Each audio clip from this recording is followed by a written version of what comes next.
Assalamualaikum warahmatullahi wabarakatuh. Sahabat yang beriman, semoga kita dalam lindungan Allah, amin ya robbal alamin.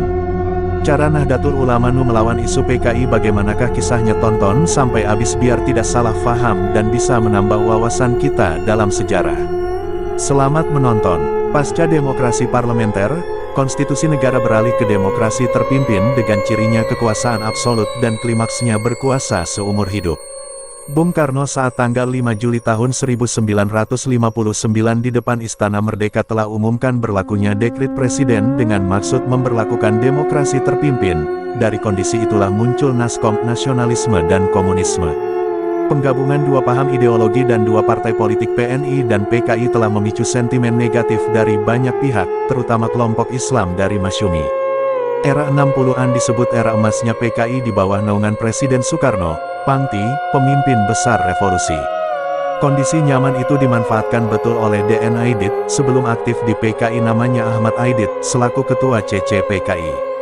PKI telah merangsek ke pusat kekuasaan sebagai partner politik yang cenderung pasang badan bagi Bung Karno dalam upayanya konfrontasi atas Malaysia. Bagi Bung Besar, PKI adalah kawan setia. Adalah Kiai Haji Wahab Casbullah, Rois Am PBNU kala itu dengan cerdiknya melakukan strategi masuk Naskom dengan memberi gelar terhadap Bung Karno sebagai Waliyu Al-Amri bi Al-Gloruri wa Al-Syaukah. Gelar itu baru disematkan saat Bung Karno meresmikan Masjid Bait Al-Rahman di Istana Merdeka atas keinginan Kiai NU.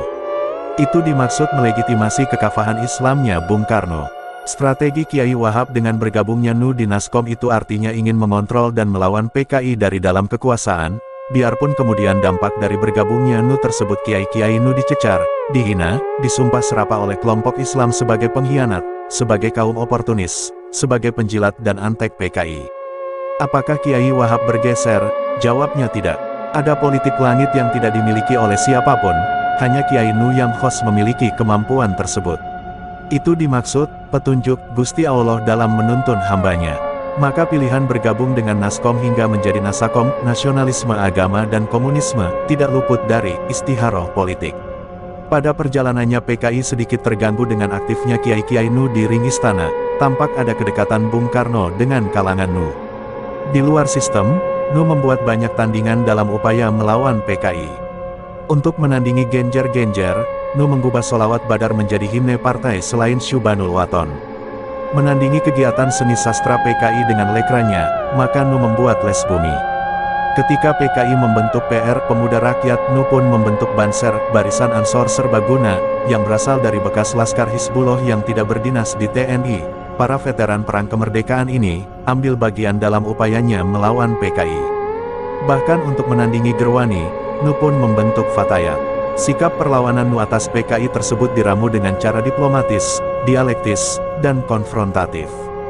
Puncaknya peran NU di tahun-tahun 1965 sampai tahun 1967 dalam upayanya melawan PKI adalah keterlibatan aktif Banser dan Pagar Nusa yang mendampingi TNI di bawah Komando RPKAD yang diterjunkan di medan pertempuran hingga ke pelosok kampung.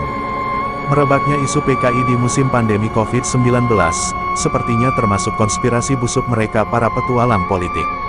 Kondisi kepanikan akan wabah ini rupanya dimanfaatkan untuk kemudian bertujuan kekuasaan. Isu PKI adalah target antara, tujuannya jelas ingin menghantam NU dengan menuduh NU seolah membela PKI, dengan begitu NU dicap sekongkol dengan PKI. Menjadi fokus tuduhan, atau isu tunggal bahwa NU pro-komunis. Yang diharap reaksi umat Islam seluruhnya untuk memusuhi NU dan kiai-kiainya. Ini sungguh bejat, jahat, sadis, brengsek dan begitu berdebah. Ekspektasi kita agar Kiai Haji Ma'ruf Amin mau bersikap greget dalam pola komunikasi politiknya, baik di level sangat rahasia, setengah rahasia dan di forum kabinet. Tampak tenggelamnya peran strategis Kiai Ma'ruf Amin menjadi disesalkan oleh kalangan muda NU yang cenderung kaku dan tak berkutik. Jikapun disebut saham, maka saham terbanyak atas berdirinya NKRI hingga sekarang adalah kontribusi NU, baik ketika perjuangan maupun kini dalam kesetiaan menjaganya. Ini harusnya negara mempertimbangkan figur Kiai Ma'ruf Amin sebagai representasi NU agar diberikan kekuasaan yang hasilnya menguntungkan kehidupan setiap umat beragama, agar pula diberi kewenangan khusus memajukan pemikiran dan kehidupan peribadatan semua agama.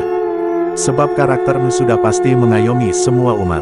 Prinsip ihtiyat kehati-hatian menjadi keniscayaan bagi kalangan muda NU untuk tidak terprovokasi atas isu kebangkitan PKI. Unsur politis begitu kuatnya dalam dagangan isu tersebut. Sikap menegara, ini adalah sikap yang mengutamakan ketertiban, keamanan dan kondusivitas negeri adalah mutlak diperlukan.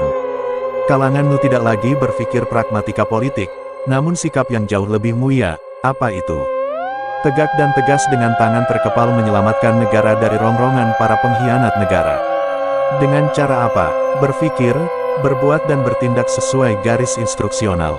Sikap dialektis adalah juga penting ketika benturannya dengan ideologi, paham, dan pemikiran. Jika serangan hujah kita lawan dengan hujah, jika serangan media kita lawan dengan media, jika serangan hoaks kita tampilkan nalar rasional dan fakta. Kalaupun kontak fisik terjadi maka gunakan bela diri. Sikap transformatif, itu diharapkan bahwa NU tidak harus terjebak dalam permainan isu, namun harus banyak memberi perubahan cara pandang bangsa dengan prinsip keindonesiaan kita, Pancasila kita, kebinekaan kita, dan kebangsaan kita. Maka ada tindakan konkret agar isu PKI itu diselesaikan dengan cara tegaknya hukum. Yang membuat isu tanpa dasar yang kuat itu hukum yang menyikapinya. Ingat, Karl Marx bilang komunisme sebagai penggantian positif dari hak milik pribadi sebagai pengasingan diri manusia dan karenanya penguasaan atas esensi manusia yang sebenarnya melalui dan bagi manusia. Ia adalah pemecah teka-teki sejarah dan mengetahui dirinya sendiri sebagai pemecahan itu.